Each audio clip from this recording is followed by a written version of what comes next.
Saving it for me. Good to see you again. The hardest working man in politics right here. He's dying, man.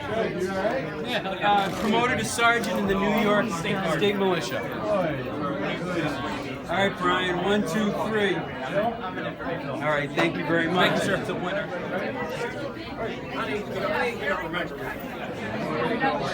Yeah, no way.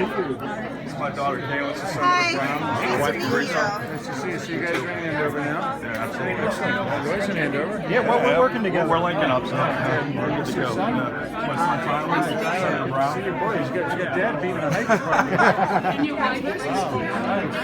Adam hold on me, buddy. Thank you.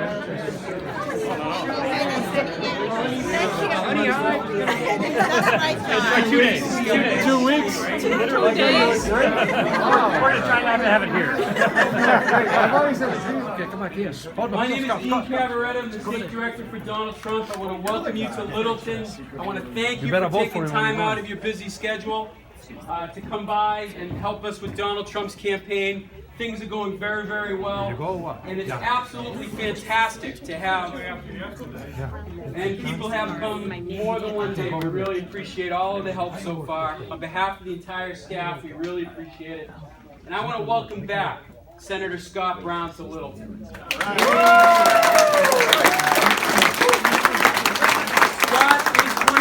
A lot of people here helped out in 2010, right across the common, in getting him elected and making sure that Washington is held accountable. And here we are again trying to elect a president to do exactly the same thing. And we found that man in Donald J. Trump.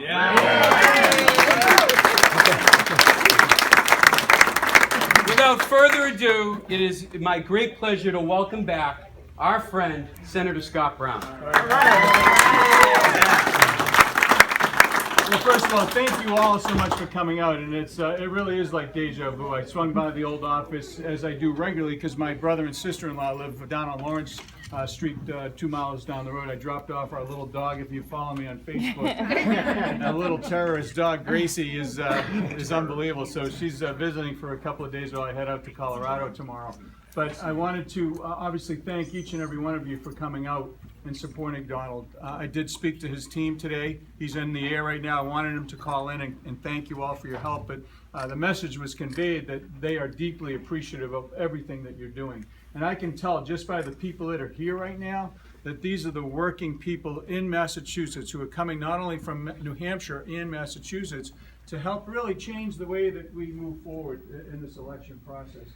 And so folks just said, Scott, why were you really the first former elected official today? We had a couple of presently elected congressmen come out. It's about time. But if you ask me why, if you haven't heard me when I'm on Fox, there's basically 4 reasons. First of all, I was there for 3 years, and I can tell you firsthand that dysfunction in Washington is real. They don't like each other, they don't talk to each other, they don't get the people's business done, period. And when you have someone like Donald Trump who's going to go down there and basically knock some heads and take some numbers and force people to get in a room like this and shut the door and say, by the way, we're going to get this done. Mm-hmm. And then we're not leaving until you do it. And by the way, if you don't show up, I'm going to talk about you on the TV. Yeah. And we're going to embarrass the heck out of you to make sure you come into the room to get the people's business done. So that's see what he does with Hillary. Well, let's take the primaries first. Let's not get ahead of ourselves. We still have a lot of work to do. So that's the first reason, is that I want somebody who doesn't owe anybody anything, who's self-funded, who can go down there and basically say, you know what, I don't owe you anything, and they can go down there and be their own person. Yes. That is so critically important. Yes. So that's number one. Number two, when it comes to our foreign policy and ISIS in particular and all the challenges that we have, I want somebody who our allies are going to trust again. And I want somebody who our foes are going to fear. They don't fear this administration. They certainly don't fear John Kerry and Hillary Clinton. Oh, God, no. So I want somebody that the minute they get elected, they're going to go almost like Reagan did when we had the Iran crisis. Yep. Say, oh, gosh, here we go. So they're going to reevaluate the things that they're going to try to do to the United States of America and our allies, number two.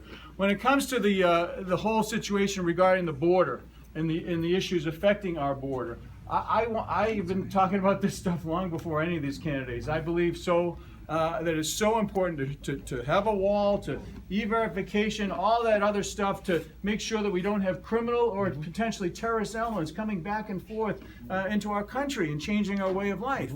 And when it comes to the economic issues affecting this country, we're in $19 trillion national debt, affecting our great-grandchildren at this point. $19 trillion and rising. And there's no real plan to get a handle on it. Right. I want somebody who's going to be able to look at it differently.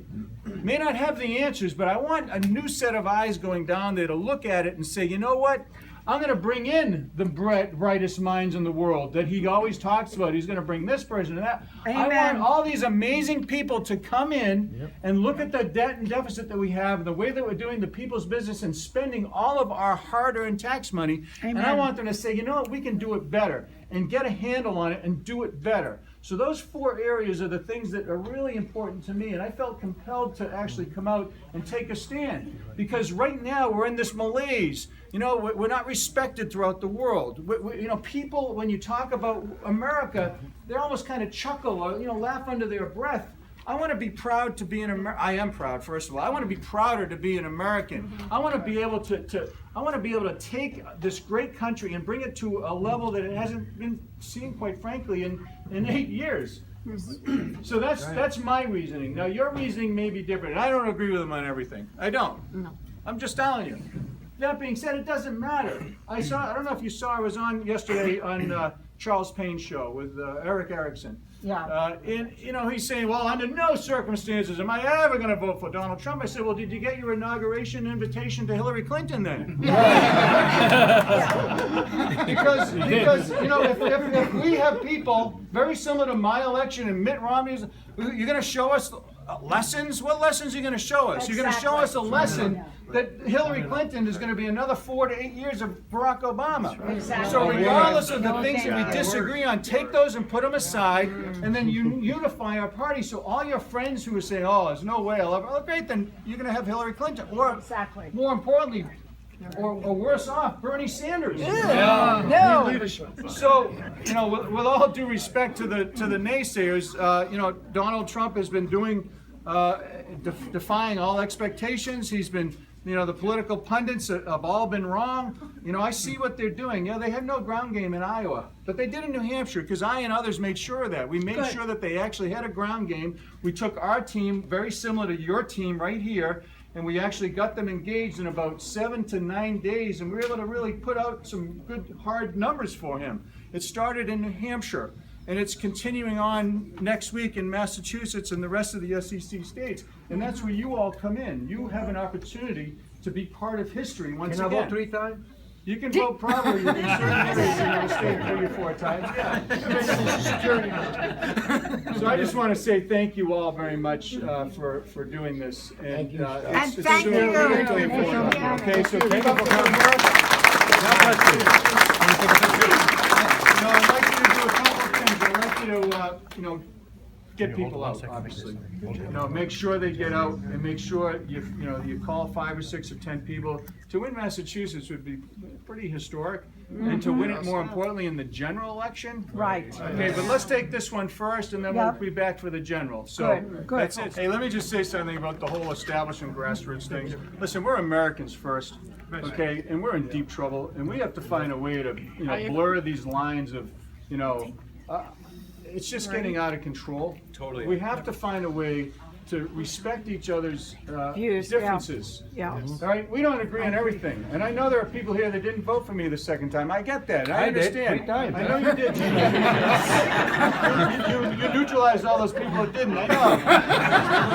But that's okay. But remember, those actions have consequences. Now you have 2 senators in this state, basically, who were rubber stamps for this president, who are not representing the people of Massachusetts, for sure. That's right. So you have an opportunity right now to meld and be together as one. We are Republicans. We may be conservative Republicans. We may be pro-life. We may be strong Second Amendment. We may be moderate. We may be fiscal. It may be military's issue, or your border's the issue.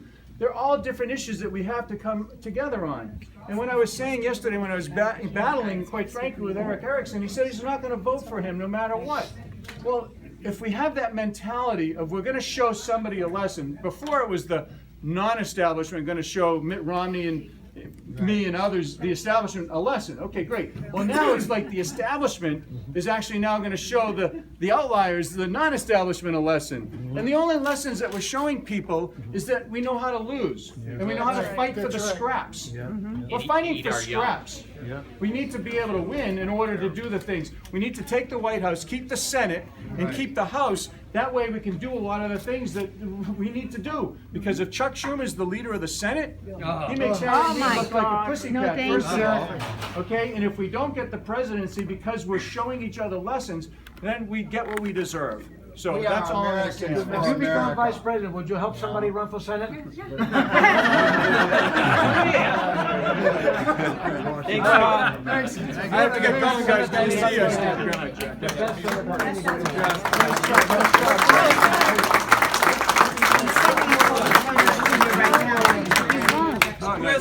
Hey, how's it looking out there, Frank and Andover? We're doing good. We got the ground game. We're crushing it. Yeah. We're crushing it in Andover. I got my fellow co-town captain, Kevin, working hard, and we got 3 polling stations that are going to be cramped. Scott, can I say hello? Well, we appreciate all your work, Frank, up in Andover, and Scott, we appreciate you coming by. Scott, I was just admiring your new truck. They always used to talk about your truck. The old one? Yeah, Gail's using the old one right now. I still love that thing. I remember the president talking about your truck, and I'm like, oh, I like his truck. I don't care what anybody says about his truck. Tommy, I'm going to stand with Frank. How are you, sir? Good to see you. How are you?